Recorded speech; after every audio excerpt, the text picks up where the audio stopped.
دلی میں جرمنوں سے کیوں پٹوایا لاکھوں کی تعداد کے اندر؟ معلوم ہوا کہ اللہ کا معاملہ جس قوم سے بھی ہے کووننٹ ہے، وہ میثاق ہے ہمارا اللہ کے ساتھ، میثاق قرآن ہے ہمارا، ان کا میثاق تورات تھی، پکڑو اس کو، خذوا ما آتیناکم بقوۃ، پکڑو اس کو مضبوطی کے ساتھ جو ہم نے تمہیں دیا ہے۔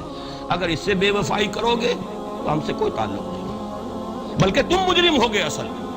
باقی لوگوں کے پاس تو کتاب ہے نہیں، شریعت ہے نہیں، دین ہے نہیں، ان کو تو پہنچانا تمہارے ذمہ تھا، تم تو ان کو کیا پہنچاتے، خود اس سے بے وفائی کر بیٹھے ہو، لہذا ساری دنیا کی گمراہی کی ذمہ داری بھی تمہارے کندھوں پر ہے۔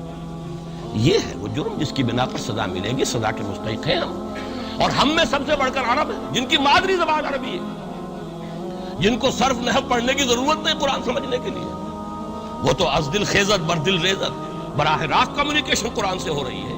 وہ بے وفائی کریں تو ظاہر بات ہے مہا مجرم وہ ہے، لیکن پھر غیر عرب مسلمانوں میں اس وقت روئے ارضی پر سب سے بڑی مجرم قوم 10 کروڑ مغربی پاکستانی،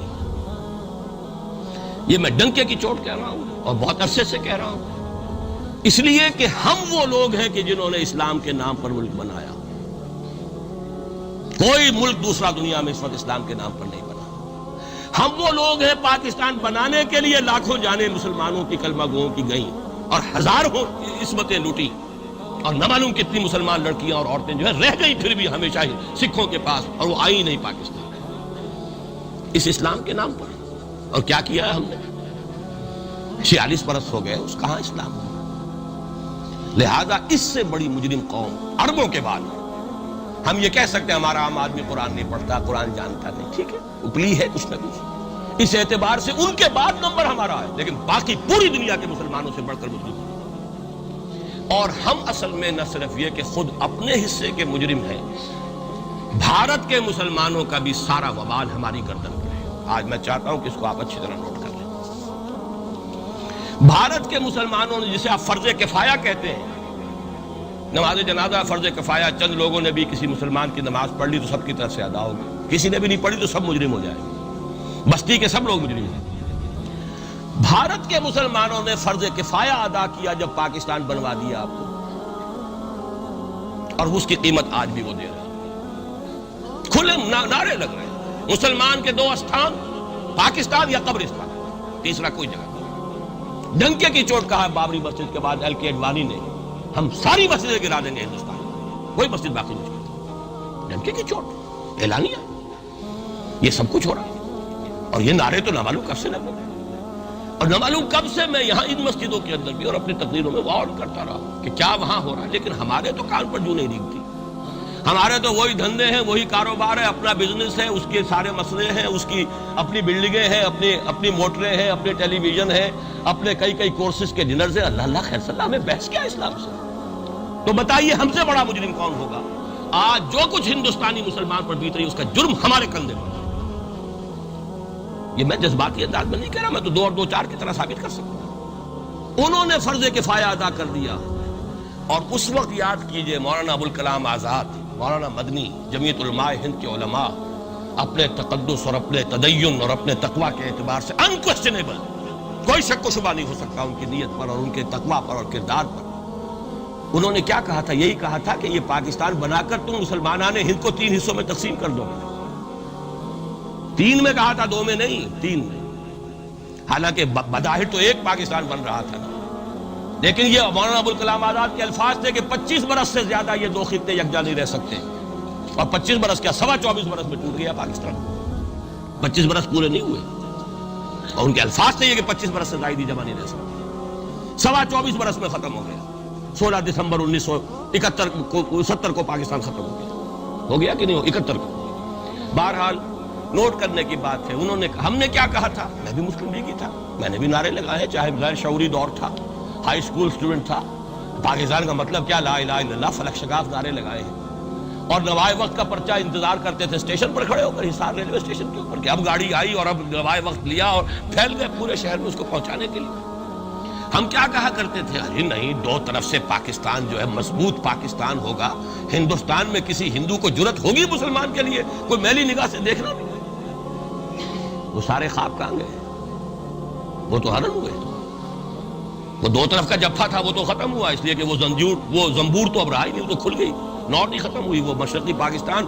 اور حال یہ ہے کہ آپ کی وزیر اعظم بنگلہ دیش نے یہ بھی پسند نہیں کیا کہ بابری مسجد پر جو بیان تھا وہ نواز شریف صاحب کے ساتھ مشترک بیان دے دیں۔ یہ اشتراک بھی دنیا کے سامنے نہ آ جائے کہ مشرقی پاکستان سابقہ اور اس وقت بنگلہ دیش کی وزیر اعظم اور مغربی پاکستان جو اب وٹ ریمینز آف پاکستان کے تحت صرف پاکستان ہے، اس کے وزرائے اعظم نے مشترکہ بیان دے دیا، یہ بھی نہیں آنا چاہیے۔ یہ حال ہے ہمارا۔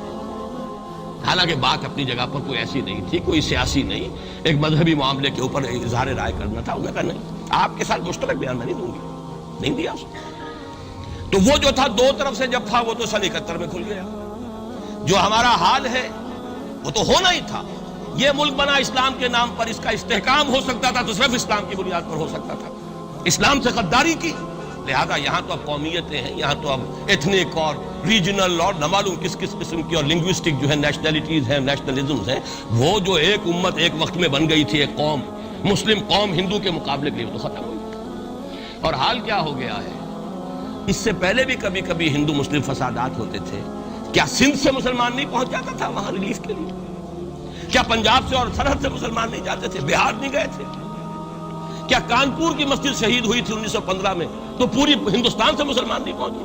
آپ کیا کر رہے ہیں؟ مندر گرا دیے، یہاں بڑی بہادری کا کام کیا، مندر گرا دیے، شرم سے ڈوب مرنے کا مقام۔ یہاں بھی گویا کہ ہم اپنے عمل سے اسلام کی مخالفت کر رہے ہیں۔ اسلام تو اجازت نہیں دیتا، آپ کسی اور کے جرم کی سزا کسی اور شخص کو نہیں دے سکتے۔ ہمارے پاس تو یہ سیکریٹ ٹرسٹ ہیں، یہ لوگ ذمہ وہ اپنے آپ کو منواتے نہیں، لیکن ہمارے تصور سے، اسلام کے تصور سے ذمہ ہے۔ ان کی جان مال عزت آبرو، ان کی عبادت گاہوں کی حفاظت کا ذمہ ہے ہمارا۔ ایک بڑی بہادری کی ہے، ذرا سوچئے تو صحیح کیا دنیا نے سوچا ہوگا، اور نتیجہ کیا نکلا؟ اگر کسی درجے میں بھی بابری مسجد کی شہادت پر کوئی دنیا میں کوئی رائے عامہ ہو سکتی تھی کوئی ہندوستان کے خلاف، ختم ہو گئی۔ جو انہوں نے کیا 10 گنا تم نے کر لیا۔ تم نے ایک مسجد گرائی ہے، تم نے اتنے 100 کہتے ہیں، پتہ نہیں مجھے تو معلوم نہیں 100 گرائے کتنے گرائے ہیں، بہرحال جتنے مندر تھے تم نے گرا دیے۔ فرق کیا ہے؟ ایک کردار ہے تمہارا، ایک ہی تمہارا اخلاق ہے، ایک ہی تمہارا معیار ہے، کوئی فرق ہی نہیں۔ بلکہ وہاں تو کم سے کم یہ تو رہا ہے، دنیا کی آنکھوں میں دھول ڈالنے کے لیے کم سے کم یہ کہ فارن منسٹری جو ہے اس نے ڈیزائن کیا، ہم نے مان لیا جی ہم نہیں کر سکے، ہم مجبور ہیں۔ حالانکہ سب ان کی اجازت سے ہوا، بلکہ ان کی ملی بھگت سے ہوا، لیکن یہ کہ کلیان سنگھ نے فوراً استعفیٰ دے دیا، منسٹری ختم۔ پھر وہ بھارت کی مرکزی حکومت نے اور بھی پارٹیز کو بھی بین کر دیا، اور اس کے بعد یہ ہے کہ انہوں نے حکومتیں بھی 3 اور صوبوں کی توڑ دی۔ وہ تو سرخرو ہو گئے پوری دنیا کی جو رائے عامہ ہے، ہم اس کے سوا کیا کر سکتے ہیں؟ ہمارا ایک دستور ہے، دستور میں جو بھی صوبائی حکومت ہوتی ہے اس کی اجازت کے بغیر ہم فوج بھیج نہیں سکتے۔ وہاں پہ صوبائی حکومت تھی، اس نے ہمیں یقین دہانی کرائی تھی، سپریم کورٹ کو بھی یقین دہانی کرا دی تھی کہ مسجد کو کچھ نہیں ہوگا، تو ہم تو اس کے اوپر ڈیپینڈ کر رہے تھے۔ ہے سب جھوٹ، سب کو پتا تھا جو کچھ ہوگا، اندر خانے ملی بھگت تھی، لیکن یہ ہے کہ کم سے کم انہوں نے فیس سیونگ کے لیے ان کے پاس مواد موجود ہے، آپ کے پاس تو وہ بھی نہیں۔ آپ کے تو اخبارات نے لکھا ہے کہ کارپوریشنز کے ٹریکٹرز جو ہیں گئے ہیں گرانے کے لیے، اور وزراء جو ہے، ایک وزیر کا نادر پرویز کا تو نام آیا ہے، اخبار میں خبر تھی، ہم نے بھی پڑھی تھی، فوٹو بھی دیکھا تھا کہ وہ خود ہاتھ میں پھاوڑا لے کر جو ہے وہ مندر گرانے کے لیے چلے۔ یہ جو صورتحال ہے جان لیجئے، اس وقت میں آپ کو بتانا چاہتا ہوں، ہندوستان کے مسلمان پر تو جو قیامت بیت رہی ہے۔ میں نے اپنا ایک تاثر کچھ عرصے پہلے یہاں شاید بیان کیا تھا، رہا ہے میرا تاثر، اور وہ ہے اصل میں وہ لاسٹ سپر جو ہے انجیل میں جس کا تذکرہ ہے، حضرت مسیح علیہ السلام نے جو آخری کھانا رفع سماوی سے قبل کھایا ہے اس باغ میں جہاں روپوش تھے اپنے حواریین کے ساتھ، تو اس میں یہ الفاظ آئے ہیں، میں نہیں جانتا صحیح ہیں غلط ہیں، وہ ایک علیحدہ بات ہے، کہ آپ نے وہ روٹی توڑی اور کہا کھاؤ، eat and this is my flesh, یہ میرا گوشت ہے، کھاؤ۔ اور اس کو کہتے ہیں وائن، کوئی مشروب ہوگا جو بھی ہوگا، ڈالا کہ پیو، drink and this is my blood. میرا احساس ہمیشہ یہ رہا ہے، اس کے بعد کچھ مانگ پڑ گیا، جب یہاں مسلمان نے یہاں مارا ہے اور کچلا ہے اور زندہ آگ میں جلایا، پھر بات ختم ہو گئی، میرے دل کے اوپر سے وہ احساس ختم ہو گیا۔ وہاں ہندو کے ہاتھوں جب مسلمان کے ساتھ یہ کچھ ہوتا تھا، تو پھر جب میں کھانا کھاتا تھا محسوس کرتا تھا کہ میں ہندوستانی مسلمان کا گوشت کھا رہا ہوں اور ہندوستانی مسلمان کا خون پی رہا ہوں۔ یہ ہمیں عیش جو یہاں حاصل ہے، جو آرام حاصل ہے، جو ہمیں یہاں پر سہولتیں حاصل ہیں، جو معاشی اس کی کاسٹ پر ہے، اس نے آپ کو یہ ملک لے کر دیا اور آج تک اس کی قیمت ادا کر رہا ہے، اور ہم جو ہے عیش کر رہے ہیں، گل چھرے اڑا رہے ہیں. یہاں جس کے پاس 2 پیسے ہو گئے برقع اتار کے اس نے پھینک دیا. یہ معلوم ہوتا ہے کہ یہ تو مفلسی کو چھپانے کا ذریعہ تھا. 4 پیسے ہوں، اچھے کپڑے پہنے ہوئے ہوں، میک اپ صحیح کیا ہوا ہو تو پھر برقعے کی کیا ضرورت ہے؟ اور میں نے شاید سنا ہے آپ کو، مجھ سے تو چند لڑکیوں نے یہ الفاظ کہے باقاعدہ. میں جب پریکٹس کرتا تھا لاہور میں کرشن نگر میں، تو ایک گھرانے کی، اور مجھے معلوم ہوا کہ ان کے والد انتہائی نیک تہجد گزار. کئی لڑکیاں تھیں بہنیں، ایک ہی تقریباً عمر 200 سے 1.5 سال کی. کبھی وہ آتی تھی کلینک میں میرے تو برقعے سمیت، کبھی آ رہے ہیں تو بغیر برقعے کے. میں نے پوچھا یہ کیا تماشا ہے آپ لوگوں کا، کبھی بغیر برقعے کے کبھی برقعے سمیت. صاف جواب دیا، میں ان کے الفاظ کوٹ اینڈ کوٹ میں ان کے الفاظ کوٹ کر رہا ہوں. ڈاکٹر صاحب جب ہمیں کوئی میک اپ کرنے کا، کپڑے بدلنے کا موقع نہیں ملتا تو ہم برقع پہن لیتے ہیں، اور جب ہمیں موقع ملتا پھر ہم برقع کائے کو. تو گویا کہ اس کو چھپانے کا ذریعہ برقع ہے کہ کپڑے میلے ہیں، میک اپ نہیں کیا تو لہذا برقع پہن لیا. یہ ہے حال پاکستان میں اسلام کا جو ہم نے بنایا ہے. تو میں جو کچھ دیکھ رہا ہوں وہ یہ ہے کہ ہندوستان میں تو قیامت، اب وہاں جو آفیشیل فگرز ہیں 1000 1200 کتنے ہیں، لیکن کم سے کم 10,000 آدمی، اور اب یہ چین ہے فسادات کی. کل کے اخبار میں احمد آباد کی تھی، کبھی کہیں ہے کبھی کہیں ہے. اور واقعہ یہ ہے کہ تبصرے یہ ہو رہے ہیں کہ ہندو فنڈامنٹلزم از آن دی رائز. یہ جو کچھ ہوا ہے، جتنا بھی اس کے اندر ان کو گرایا گیا ہے، ان کی حکومتیں گرائی گئی ہیں، اس سے انہیں تقویت حاصل ہو. They are getting stronger and stronger. Congress کے لیے اب اپنی جو ہے جان بچانی مشکل ہے، اور اس وقت سب سے بڑا ان کے لیے جو ہو گیا وہ یہ ہے کہ وہ کمیونسٹوں کی سپورٹ کے بغیر چل نہیں سکتے. اور کمیونسٹ جو ہے وہ ان کی جو اس وقت وہ امریکہ کے زیر اثر جو اپنی اکنامک پالیسیز چینج کر رہے ہیں اس کا ساتھ دینے کو تیار نہیں. تو یہ ڈائلیما ہے. جبکہ ادھر جو ہے وہ بالکل جو ہندو ذہن ہے وہاں کا ریوائولسٹ ذہن وہ پوری طریقے سے پائے. تو اب اس وقت میں اس کے حوالے سے عرض کر رہا ہوں کہ ہندوستان اور پھر پاکستان کو علیحدہ نہ سمجھیے، اس لیے کہ ہندوستان کو اگر انہوں نے مسلمانوں سے یا اسلام سے خالی کرا لیا تو پھر ان کے بعد ان کا ٹارگٹ جو ہے پاکستان تو ہے ہی ہے. ہم تو ان کے ٹارگٹ نمبر 1 ہیں. ذہناً انہوں نے کبھی پاکستان کو تسلیم نہیں کیا. اور ہمارا اب ساتھی ہے کون؟ اللہ پر تو نہ یقین نہ اس سے ہمارا تعلق. جو معاملہ نہ دارت سخن آشنا نہ باشد. اللہ سے تعلق کیا ہے ہمارا؟ اللہ سے کون سی دوستی ہے؟ اللہ کیوں ساتھ ہے ہمارا؟ ہم تو مجرم ہیں نمبر 1 اس کے. اور باقی دنیا میں جن پر سہارا تھا، جن پہ تکیہ تھا، وہی پتے ہوا دینے لگے. وہ تو بالکل امریکہ کی پالیسی معلوم ہوتی ہے کہ ہمیں تو ہاتھ پاؤں باندھ کر جیسے ہندو کے سامنے ڈال دیا. کبھی وہ ٹیررسٹ اسٹیٹ قرار دینے کی دھمکی آ جاتی ہے، فیلرز کی شکل میں آ جاتی ہے. یہ فیلرز دیے جاتے ہیں اس لیے تاکہ بات پہنچ جائے. اگر صرف بات اس طریقے سے انڈائریکٹلی پہنچنے سے مطلوبہ مقصد حاصل ہو جائے تو خام خواہ براہ راست کہنے کی ضرورت کیا ہے؟ مطلب تو حاصل ہو. سب نے سجدہ سہو کیا ہوا ہے. ہمارے ہاں ہر ادارہ سجدہ سہو کر چکا امریکہ کے سامنے، ٹوٹل سرنڈر. اور یہ بات جو قاضی حسین احمد صاحب کہہ رہے ہیں 100% درست کہہ رہے ہیں، 100% درست کہہ رہے ہیں. ٹوٹل سرنڈر، چاہے وہ بے نظیر ہو، چاہے وہ نواز شریف ہو، اور چاہے وہ کوئی اور ادارہ ہو آپ کا جو یہاں پہ قوت کا اصل سرچشمہ ہے اور منبع ہے، سب کے سب 100% جو ہے اس کے سامنے سجدہ کر چکے ہیں. یہی وجہ ہے کہ وہ بے نظیر کا ساتھ نہیں دے رہے. بے نظیر کا ساتھ کائے کو دے رہے؟ اگر نواز شریف ان سے بڑھ کر، ہم بھی ہیں دربار کے، اگر یہ کہنے کے لیے وہ ان سے بڑھ کر تیار ہو تو اسے کیا ضرورت پڑی ہے؟ اس کی کون سی کوئی رشتہ داری ہے بے نظیر کے ساتھ یا کسی اور کے ساتھ؟ ہاں اگر نواز شریف کہیں کسی جگہ پر بھی کوئی اپنے پاؤں کو گھسیٹتا، ڈریگ کرتا اپنے فیٹ کو، کہیں کوئی رکاوٹ ڈالتا، پھر ٹھیک ہے، پھر اس کو آلٹرنیٹ لانے کے لیے تو کوئی ہے نا کوئی سوال. لیکن جب وہ ان سے بڑھ کر نیاز مند ہو، ان سے زیادہ بڑھ کر سجدہ کرنے کو تیار ہو، ان سے بڑھ کر کہیں ہم شریعت کورٹ ہی کو اٹھا کے پھینک دیں گے اگر سود کا معاملہ جو ہے شریعت کورٹ کے حوالے سے ہمارے لیے مصیبت بنا، سود تو دیں گے، چلے گا، لائیے خدا کے لیے لائیے، پیسہ لے کے آئیے، ہمارے ملک میں آئیے، پیسہ لگائیے.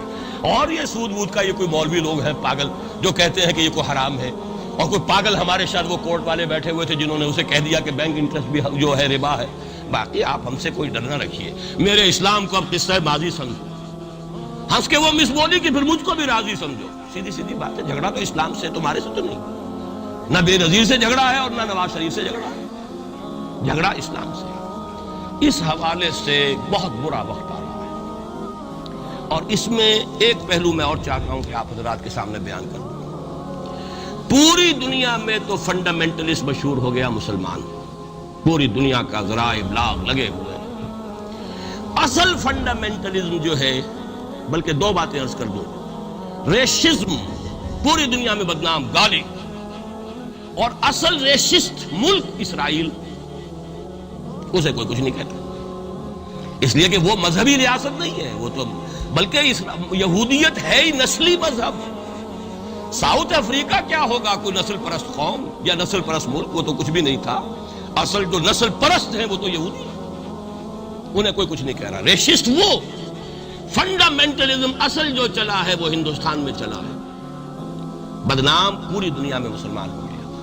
لیکن اب اس کا میں بلیم نہ امریکہ کو دے سکتا ہوں نہ کسی اور کو، یہ تو اے باد سبا ہی ہم آبود گئے تو ہمارا اپنا کیا دھرا ہے۔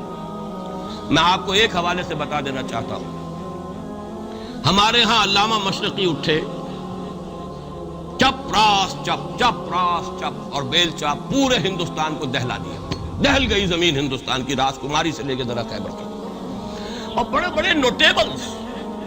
یہ تحریک اتنی عظیم تھی، اتنی آرگنائز تھی۔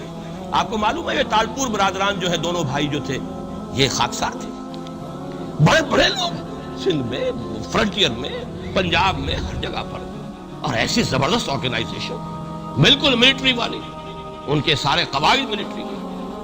لیکن ہوا کیا؟ آر ایس ایس 1925 میں قائم ہوئی ہے، اسی کے رد عمل میں۔ ہندو سویا ہوا تھا، انہوں نے دیکھا یہ مسئلہ اٹھ گیا ہے، اتنا زبردست اٹھ گیا ہے، اس زور شور کے ساتھ اٹھ گیا ہے، اس کی چپراس جو ہے وہ زمین جو ہے لرز رہی ہے، اس سے تو اٹھنا پڑے گا نا۔ لہذا باقاعدہ جو آر ایس ایس 1925 میں قائم ہوئی ہے، اسی کے رد عمل میں، اور اس مقصد کے ساتھ، ڈکلیئرڈ مقصد، ہندوؤں کو متحد کیا جائے تاکہ وہ بھرپور طریقے سے مسلمانوں کا مقابلہ کر سکیں۔ ہندو واد آن دی ڈیفینسو۔ لیکن 1925 سے لے کر آج تک کتنے سال ہو گئے؟ 67 برس تک ایک جماعت کا حوصلہ دیکھیے، اس کا ظرف دیکھیے، آج تک سیاست میں حصہ نہیں، پاور پالیٹکس سے کوئی تعلق۔ 67 لانگ ایئرس، اتنی فالوئنگ ہے کہ ویسٹ میں تو اتنی موٹی موٹی کتابیں چھپی ہیں، شکاگو یونیورسٹی سے اتنی موٹی کتاب تھی، برادرہڈ ان سیفرن، آر ایس ایس کے اوپر ڈاکومنٹ۔ 25 لاکھ ان کا اس وقت کارڈر موجود ہے جو کہ ان کا ٹرین ہے، والنٹیئر۔ لیکن وہ جماعت الیکشن میں نہیں آئی۔ کچھ اپنے اثر کے تحت کچھ اور لوگوں کو لڑو، اور آپ نے نام بھی نہیں سنا ہوگا، اس کے 3 امیر یا گرو جو ہے گزر چکے ہیں، تیسرا ہے اس وقت۔ پہلا ڈاکٹر بالی رام ہیجواڑ، کسی نے نام سنا آج تک؟ کوئی پرسنل پبلسٹی کی کوشش کی، اس نے کام کیا۔ دوسرا مہادیو گولوالکر گرو جی، کسی نے نام بھی نہیں سنا۔ اس وقت کون ہے؟ بالا صاحب دیورس۔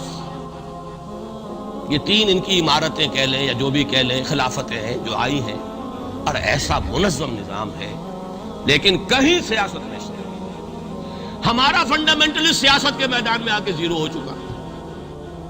پہلے تو علامہ مشرقی اٹھے تھے، وہ تو ویسے ہی ایک جوش کے اندر آ کر ایک خاص جذباتی کیفیت میں اپنی موومنٹ کو کال آف کر کے بیٹھ گئے۔ 10 لاکھ آدمی، غالباً 10 لاکھ کی فگر تھی، 10 لاکھ یا 1 لاکھ جتنے بھی تھے، میں فگر کے بارے میں نہیں کہہ سکتا، دلی میں جمع نہیں ہوں گے تو میں پارٹی کو ڈسبینڈ کر دوں۔ وہ چند افراد کی کمی رہ گئی تھی اس فگر سے، تو اسی غصے میں آ کر پارٹی ڈسبینڈ، ختم۔ اب وہ خاکسار ہمارے ہاں تو رہ گئے، کبھی کسی خاص سیریمنی کے موقع پر کچھ سلامی دینے کے لیے چپراس کرتے آ جاتے ہیں بیچارے، وہ ان کے تو کوئی نام و نشان بس اس معنی میں ہے کہیں، اللہ اللہ خیر۔ اصل فنڈامنٹلسٹ آرگنائزیشن جماعت اسلامی ابھری، لیکن اس نے پاکستان میں آتی پاور پالیٹکس کے اس میں اندر اپنے آپ کو دفن کر کے زیرو کر دیا۔ وہاں یہ معاملہ چلا، یہ ہے اصل میں جو فرق آپ کو سمجھنا ہے۔ یہ 1925، یہ جو دوسری جماعتیں ہیں، وی ایچ پی ہے، وشوا ہندو پریشد، یہ اس کی ایک ذیلی تنظیم ہے، جیسے جماعت اسلامی کی ذیلی تنظیمیں ہیں اسی طرح کی ذیلی تنظیم ہے۔ آر ایس ایس خود کبھی نہیں آئی پالیٹکس میں، اور 2 مرتبہ تاریخ میں اس کو بین کیا جا چکا ہے ہندوستان میں، چونکہ آر ایس ایس کا آدمی تھا جس نے گاندھی کو ایسیسینیٹ کیا تھا 1948 میں، دی پارٹی واز بین۔ اس کے بعد جب اندرا گاندھی کا دور آیا ہے وہ ایمرجنسی کا، اس میں بھی پارٹیز اس نے بین کی تھی، آر ایس ایس بھی بین ہوئی ہے، لیکن ہر مرتبہ پہلے سے زیادہ ابھر کر آئی ہے۔ اور آج یہ سب کے سب وی ایچ پی والے، بی جے پی والے، یہ سب در حقیقت آر ایس ایس کے آدمی، اور یہ ان کا ڈکلیئرڈ ایم اب بن چکا ہے، اور حالات جو ہیں ہم اس سزا کے بالکل مستحق ہو چکے ہیں۔ اسیاں سے کبھی ہم نے کنارہ نہ کیا، لیکن تیری رحمت نے گوارا نہ کیا۔ یہ تو ہو سکتا ہے اب بھی ہم اسی اللہ کی رحمت پر تو ادھار کھا سکتے ہیں، لیکن واقعہ یہ ہے کہ ہم اس سزا کے بالکل مجرم ہو چکے ہیں اور مستحق بن چکے ہیں، اور نظر یہ آ رہا ہے کہ اب حالات ہمارے لیے زیادہ سے زیادہ پیچیدہ سے پیچیدہ، مشکل سے مشکل اور زیادہ سے زیادہ جو ہے گمبھیر ہوتے چلے جا رہے ہیں۔ بھارت میں ہندو فنڈامنٹلزم بڑی تیزی کے ساتھ ایک طوفانی شکل کے اندر آیا، اور بھارت میں تو مسلمان تنظیم کوئی ہے ہی نہیں۔ آپ کے شاید علم میں آیا 2 جماعتیں بین کر دی، جماعت اسلامی بین۔ ارے جماعت اسلامی بھارت کی جو اصل جماعت ہے وہ تو ایک علمی کام کرنے والی، دعوتی کام کرنے والی، قرآن مجید کے تراجم شائع کی سیاست میں تو ہے ہی نہیں ہوا، لیکن یہ کہ اس کا اور سوال ہی پیدا نہیں ہوتا ٹیررزم کا یا کسی درجے میں بھی کوئی اس طرح کی ایکٹیویٹی جماعت اسلامی، لیکن وہ ہے نا کہ وہ ترازو کا ایک پلڑا اگر ادھر 3 کو بین کیا تو ادھر بھی 2 تو ہو کم سے کم، وہ جماعت اسلامی بین ہو۔ ہاں کشمیر میں جماعت اسلامی کا ایک رول ہے، لیکن کشمیر کی جماعت اسلامی علیحدہ جماعت اسلامی ہے، وہ ہندوستان کی جماعت اسلامی سے اس کا تعلق نہیں ہے۔ جیسے پاکستان کی جماعت اسلامی، مشرقی پاکستان یا بنگلہ دیش کی جماعت اسلامی، ہندوستان کی جماعت اسلامی اور کشمیر کی یہ 4 علیحدہ ہیں بالکل، ان کا آپس میں تنظیمی رابطہ کوئی نہیں۔ کشمیر کی جماعت اسلامی یقیناً ہے، اور یہ سمجھتا ہوں میں، اور یہ صحیح بات ہے، بعض تبصرہ نگاروں نے لکھی بھی ہے کہ اصل میں اس وار سے انہوں نے کشمیر کے مسئلے میں جب یہ بین کیا ہے وہاں کی 3 ہندو جماعتوں کو، تو اس کے ساتھ ہی 2 مسلمانوں کو ایک لپیٹ میں لے کر پارٹیز کو، تو کشمیر میں جو جماعت اسلامی چونکہ ابھی تک وہ بینڈ نہیں تھی، اور جماعت اسلامی کا آرگنائزیشنل جو ہے بیکنگ مل رہی تھی حزب المجاہدین کو، جو وہاں پر جو بھی اس وقت جو جد و جہد کر رہی ہے، لہذا اس کو کمزور کرنے کے لیے کیا ہے۔ لیکن یہ کہ ہندوستان میں کوئی مسلمانوں کی لیڈرشپ ہے ہی نہیں، سارے قائدین تو پاکستان بنا کے پاکستان آ گئے تھے، رہ تو گئے تھے وہاں پہ وہی جمعیت علماء ہند کے لوگ، اس وقت بھی سنبھالا ہے تو انہوں نے سنبھالا، مولانا حفظ الرحمان سہاروی نے سنبھالا ہے، مولانا ابوالکلام آزاد نے کچھ سنبھالا دیا جتنا بھی دے سکے، باقی مسلم لیگی تو سبھی آ گئے تھے، وہاں سے رہ کون گیا تھا؟ لے دے کر مدراس میں کوئی 1-2 اور کیرالا کے اندر، کیرالا میں البتہ یہ کہ راشٹریہ سیوک سنگھ کے مقابلے میں مسلم سیوک سنگھ قائم کیا گیا، اور وہ کام بہت اچھا کر رہے تھے۔